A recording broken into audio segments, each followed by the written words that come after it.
The Yankees did something that I did not expect them to do. They designated Aaron Hicks for assignment, but this move has ramifications for Harrison Bader.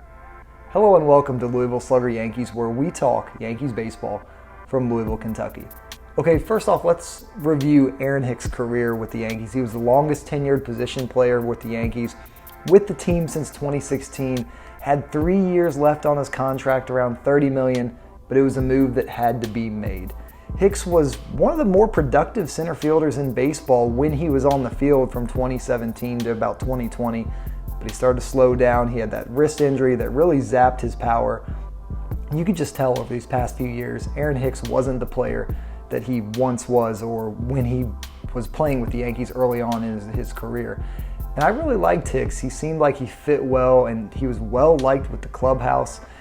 And it just wasn't working out at this point. It hasn't been working out the past few years. And the thing about Hicks when he signed that 7-year extension was he was a bit of a broader guy, and you worried about how long he was going to play into that contract, and clearly he wasn't able to make it through that 7 years. Assuming he was going to move into a corner outfield spot midway through the contract, which he basically did. He became a left fielder, and he couldn't even become the Yankees' everyday left fielder as Oswaldo Cabrera started over him. But here's what I want to get into, because I think this move impacts Harrison Bader's future with the Yankees. Now, Bader will be a free agent this upcoming offseason, and he wants to be a Yankee. He grew up a Yankee fan. I think he fits well with the team. And there's been some talks, could the Yankees potentially extend Harrison Bader before he hits free agency?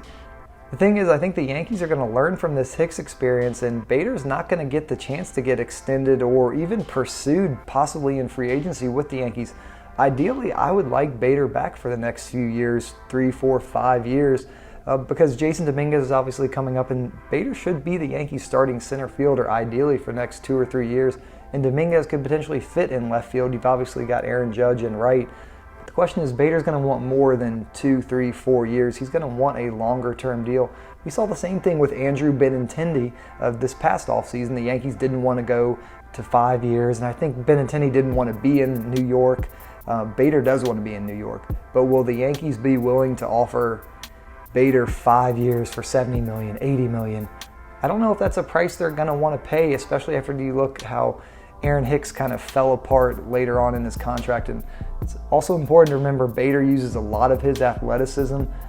Is that athleticism going to play as he ages? I don't know. That's a good question. He stays in good shape. He's not a guy that's as big and bulky as Hicks once was. So it'll be interesting to see, but this move does have a lot of ramifications for Harrison Bader. I would like for the Yankees to extend Bader. I would like for him to be the Yankees center fielder for the next few years. He has great energy, he has some power, he has some pop, but that's kind of the same stuff we were saying about Aaron Hicks 3 or 4 or 5 years ago. So what do you think? Do you think the Yankees are going to learn their lesson on Aaron Hicks and kind of shy away from Harrison Bader? As always, let me know, like, subscribe, comment. Thank you for watching.